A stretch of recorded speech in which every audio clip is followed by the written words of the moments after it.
Jadi, kenapa ya enak Anda? Wah, kelihatannya lezat.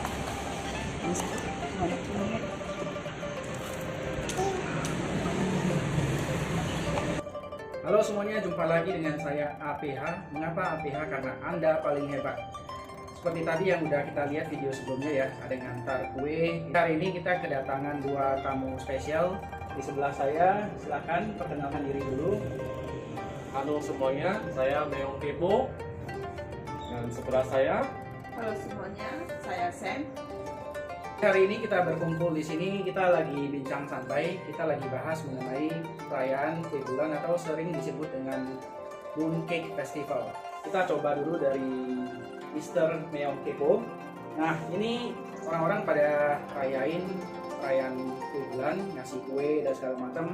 Ini ketika saya ya nanya teman-teman, kebanyakan mereka kalau ditanya ini pada ngapain ya, buat apa ya, nggak tahu, ikut aja. Pokoknya ya bertahun-tahun seperti itu ya jalanin aja. Nah, kalau dari Mr. Meong Kepo ini saya dengar tahu ya cerita di belakangnya itu, mungkin bisa diceritakan ke teman-teman barangkali. oke, terima kasih kepada APH. Sebenarnya ini festival Mooncake atau di kebanyakan orang bilang itu Zhongqiujie. Bertepatan di Zhongqiujie di hari ke-15 bulan 8 penanggalan Imlek. Nah, itu sebenarnya kita kasih kue bulan itu kepada orang itu ada melambangkan sesuatu.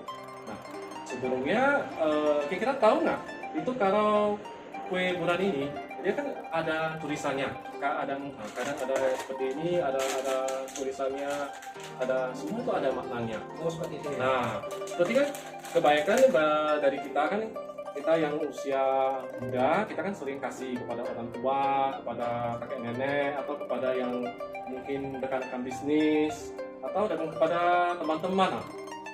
Jadi di sana, karena untuk pada tradisi yang lama, itu mereka itu di sana ada tulisannya, kebaikan seperti kalau kasih ke orang tua itu tulisannya itu Changshou. Berarti kita Changshou apa artinya itu? Changshou itu umur panjang. Umur panjang, Changshou. Ya. Oke. Ya, jadi kita memberikan itu kepada orang tua, kita mendoakan, atau kepada yang lebih tua mendoakan dia panjang umur. Nah, seperti kalau lihat dari tradisi sekarang kan seperti ada teman, keluarganya, orang tuanya meninggalkan, jadi mereka dalam 1 tahun secara tradisi mereka pasti tidak merayakan, tidak membeli. Makanya kita kadang kita memberikan, kita mencari yang tulisannya itu harmonis. Nah, harmonis. Jadi kita mendoakan semoga mereka tetap bisa utuh walaupun ada kekurangan, kemalangan itu. Ya, sebenarnya itu semua adalah lambang. Oke, baik. Jadi itu ya, makna kue bulan itu bukan untuk dimakan aja, jadi setiap tulisan itu ada maknanya. Jadi apa makna dari Zhongqiujie itu Zhong itu biasanya sih di pertengahan. Nah, Qiu itu di musim gugur. Nah, Jie itu perayaan gitu. Nah, atau masa gitu lah. Jadi itu di mana tuh Zhongqiujie itu warga Tionghoa di Tiongkok di sana kan mereka mayoritasnya petani. Jadi di bulan-bulan mau menjelang Zhongqiujie itu pertaniannya itu sudah panen, sudah melimpah. Masa musim panen. Makanya di sanalah itu Zhongqiujie itu sebenarnya perayaan kedua paling besar setelah hari Imlek. Saya baru tahu itu. perayaan kedua paling besar? Ya. Jadi secara iklim mungkin di musim gugur, tapi secara untuk masyarakat umum itu adalah musim panen ya. Kebahagiaan, betul lah. Kebahagiaan ya, panen besar-besar. Ya. Wah, luar biasa sekali. Nah, terus saya pernah dengar dari segi sejarah itu ya, perayaan mungkin bisa diceritakan. Sebelumnya ke sana kita mengkaji dulu. Itu sebenarnya Zhongqiu itu dia itu adalah perayaan dari para petani. Mereka mensyukuri hasil pertaniannya melimpah. Jadi mereka di hari ke-15 bulan 8 itu mereka melakukan persembahan, melakukan tarian, bernyanyi dan minum teh bersama-sama untuk mensyukuri anugerah dari para leluhur dan para dewa. Nah, kalau dikaitkan dengan festival Mooncake itu sebenarnya ceritanya ada dua. kalau menurut saya sebenarnya ada banyak sih, tapi saya mengambil hanya dua. Yang pertama lebih terkenalnya sebenarnya itu di masa dinasti Yuan. Dinasti Yuan. Itu ada dinasti Mongolia, itu dimulai dari tahun 1280 sampai 1368. Lama banget tuh. Di masa-masa itu penduduk atau warganya di sana tuh semuanya di bawah pemerintahan dinasti itu sangat kesusahan, sangat menderita karena mereka terolangnya dengan diktator kekejaman. Ya. Di sana itu pas itulah di tahun 1357 muncullah pemberontakan karena ketidakpuasan terhadap pemerintah dinasti Yuan dari petani. Nah, dari petani. Nah, yang di petani itu ada muncul satu orang namanya Zhu Yanzhang. Nah, Zhu Yanzhang itu pada masa itu dia tuh terkenalnya tuh sangat gagah berani, sangat kuat dan punya pemikiran yang sangat idealis. Nah, di sana dia tuh mengumpulkan para petani, melatihnya dan melakukan pemberontakan. Pada saat itu pemberontakan itu terjadi selama 3 tahun.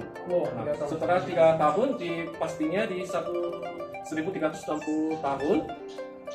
Di masa itu Zhu Yanzhang bersama dengan penasehatnya itu Li Powen itu yang bisa dibilang kepintarannya itu kurang lebih hampir seperti si Mai gitu. Yang Sangkok itu ya? Ya, Sangkok. Kalau pernah nonton Sangkok tahu ya. Dia tuh punya pemikiran idealis, dia punya ide-ide cemerlang gitu. Jadi mereka pada 1360 mereka menguasai yang namanya provinsi Yintian atau sekarang yang dikenal Nanjing. Nah, Nanjing ini yang akan menjadi ibu kotanya dinasti Ming. Kaisarnya itu Zhu Yanzhang. Nah, pada 1360 di sana mereka kan mau menyerang mau merebutkan bangsa Mongolia. Tetapi mereka harus berhadapan dengan dua orang. Yang satu dari suku Mongolia, yang satu dari rivalnya. Dua musuh itu. Nah, itu pada saat itu kan mereka mau menyerang ke Luoyang. Itu ibu kota dinasti Yuan. Itu berasal di ibu kota Luoyang. Nah, masalahnya dia mau menyerang ke sana, dia langsung melalui satu namanya Poyang.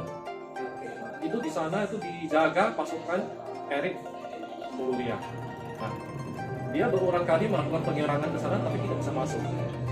Akhirnya kalah terus. Nah, itu Li Powen rupanya dia bersama petani di sana. Mereka bilang, oh ini bentar lagi kita mau Zhou Xiujie, kita udah mau panen nih. Dia tuh apa itu panennya? Oh, dia sedang mendengar penjelasan itu, dia timbul ide. Dia untuk bisa menguasai ini Pongyang, dia tuh harus mendapat dukungan dari masyarakat di kota itu. Nah, caranya gimana? Nah, itulah mereka pada saat itu mereka mencetak kue di sana dicetak tulisannya amburadul, kalimatnya amburadul. Berarti tulisannya itu dikacaukan seperti itu? Dikacaukan. Biar untuk biar itu penjaganya tidak bisa tahu. Nah, pada saat itu malam, itulah kuenya diantar memasuki ke kota Pongyang. Gerbangnya dulu gitu ya. Gerbangnya lalu dicegat lah. Dicegat. Oh, ini apa ini? Apa ini? Gitu. Terakhir setelah itu dibuka lah, dicoba, dipotong semuanya. Oh, enak ya. Nah, mantap ya ini ya. Kuenya. Lalu mereka bertanya, kenapa ini? Oh, ini untuk festival, untuk festival gini. Oh, jadi penjaganya, oh kalau itu boleh masuk. Nah, di tumpukan kue itu ada 4 kue. Ada 4 kue. Di sana itu kuenya spesial karena itu mengandung pecahan dari kalimat-kalimat itu. Nah, sesampai itulah 2 kue dikirimkan ke Sultan dan 2 kue itu dikirimkan ke ketua masyarakat di sana. Nah, ya dipecah. Pada saat itu lalu mereka memotong satu kue menjadi 4 bagian. Nah, jadi masing-masing suku mendapatkan 8 pesan rahasia. Nah, setelah itu mereka bertemu dan menyatukan kalimat itu. Nah, muncullah di sana waktu, jam, dan slogan untuk kode rahasia untuk menyerang, untuk menguasai ini Pongyang ini. Nah, pada satu malam itu kan, jadi mereka itu berpesta pora lah bersama pasukan dia kan. Ya, jadi mereka kasih dia minum, makan yang enak. Jadi mereka tidak kewaspadaan. Nah, pada saat itu tengah malam di jam 12, Su Yuntang dia tuh menyerang dengan kekuatan penuh dan dibarengi dengan pemberontakan di dalam kota. Jadi dalam satu malam itu kota Pongyang sudah dikuasai. Jadi itulah yang menjadi sebuah momen bagi masyarakat. Ini mungkin adalah sebuah pesan rahasia. Nah, Tapi ada kisah di dalam ini banyak yang nggak tahu ya, terutama anak-anak muda zaman Ya termasuk sekarang. saya, Ya. termasuk mungkin yang nonton juga nih. Saya yakin Ya. banyak yang nggak tahu. sebenarnya ini festival Bungke ini adalah sebenarnya festival pertumpahan darah sih. Festival makan-makan. Nah, makan-makan. Wah, berarti salah ini. Biasanya kan mooncake festival, mooncake festival terus. Wah, mana mooncake, mana ada yang kayak ginian, ada yang bentuk pistol-pistolan, ada yang bentuk ikan, bentuk apa seperti ini. Ini bukan promosi ya, ini jelasin aja ya. Oke. Saya mau tanya pada Mr. yang itu tadi dari versi sejarah, ada nggak versi cerita lain, legenda, dongeng, dewa-dewa di Minangka? Ada sih seperti yang kebanyakan kan orang tahu namanya Chang'e. Chang'e itu Dewi Bulan, Dewi penguasa bulan. Nah, itu diawali dari kisahnya sih yang suaminya namanya Hoi. Hoi dan Chang'e. Nah, itu berkisah sih pada zaman dahulu. Oke. Di sana ada muncul 10 matahari.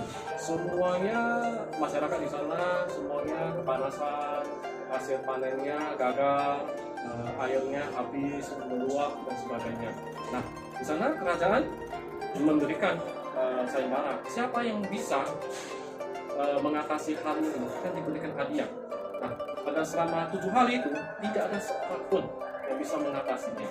Nah, pada saat itu sudah mau putus harapan, datanglah satu yang namanya Hoi.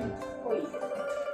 Dia itu dipercaya sih dari turun temurun, dia tuh mempunyai panah busung dewa, dipercaya ya. Nah, pada saat itu dia bilang, saya mau mengambil sayembara ini. Oke. Jadi dia pergi ke namanya Gunung San. Di sana gunung yang dipercayai itu semua di zaman dahulu itu dipercaya gunung dewa. Banyak dewa berarti di sana. Jadi di sana lah dia tuh memanah dengan Berarti di atas gunung. di atas gunung, ya ambil busungnya dengan alat panahnya, dia panah satu persatu. Matahari 10 matahari. Dia panah 1, 2, 3 dan sampai ke 9. Nah, pada saat mau memanah ke matahari ke 10 itu yang terakhir muncullah ratu yang namanya Siwangmu. Nah, Siwangmu itu di dalam jangan panah lagi. Kalau panah lagi tidak ada sinar matahari lagi. Kalau tidak ada matahari tidak bisa Tidak ada penghidupan ya. tidak Terus Otomatis ya, tidak ada penghidupan. Jadi untuk sebagai hadiah dari memanah 9 matahari itu si Wang itu memberikan satu obat. Itu obat dikatakan kalau meminum obat ini dia bisa menjadi dewa dan bisa Obat dewa. abadi selamanya. Usia yang panjang seperti dewa gitu. Nah, setelah dia menerima obat itu di perjalanan pulang, dia berpikir, kalau saya minum obat ini, obatnya cuma ada satu. Nah, sedangkan istrinya yang namanya Chang'e itu dikenal sangat cantik. Nah, kalau dia jadi dewa, dia jadi dewa, istrinya gimana? Nah, ya dia tidak mau. Nah, karena jasa dari dia tuh menyeramkan kehidupan. Jadi di sana negara tuh masyarakat semua memuja dia. Dan kerajaan juga memberikan dia uang, jabatan dan sebagainya. Nah, di sana itu dia tuh banyak menerima murid. Rupanya dia ada satu murid yang namanya Fenmen. Itu dia tuh muridnya tuh dia tahu rupanya Hoi ini mempunyai tablet obat dewa. Dia ingin memilikinya. Murid tersebut. Ya, Oke. jadi pada suatu ketika ini Hoi bersama murid-muridnya untuk pergi berlatih memanah. Nah, ini Fenmen ini pura-pura sakit. Oh, saya sakit lah, saya tidak bisa pergi lah, ini kira. Oke, nggak apa-apa kalau kamu tidak bisa pergi, ya nggak apa-apa. Saya bawa murid-murid yang lainnya pergi.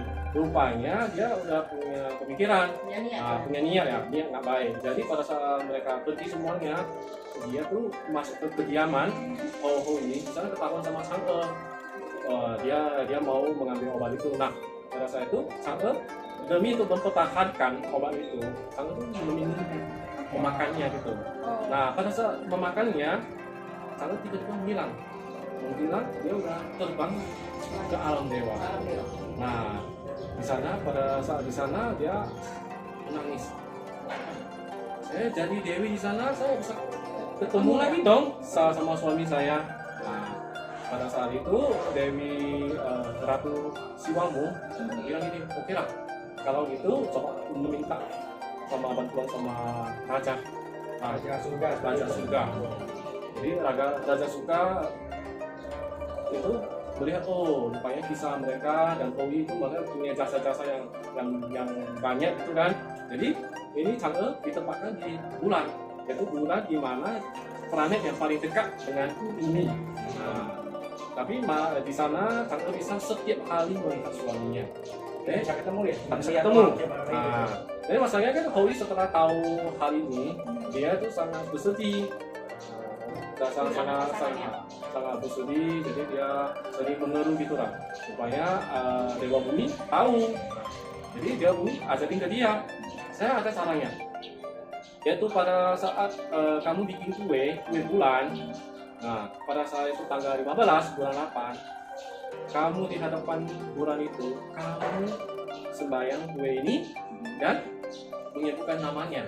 Nah, nanti Chang'e istri kamu akan turun ke bumi dan kalian bisa ketemu. Nah, Dan berarti pertemuan ini bisa setahun sekali ya? ya setahun sekali. Kasihan banget. Ya. Bayangkan Anda yang nonton ketemu pasangan setahun sekali ya dan 1 hari, bagaimana sudah sedih gitu. Wah. Saya rasa tidak 1 hari loh, cuma berapa jam saja. Coba tanya. Iya. Berapa Ya. lama? Ayo. Berapa lama kita nggak tahu. Ini kan namanya cerita.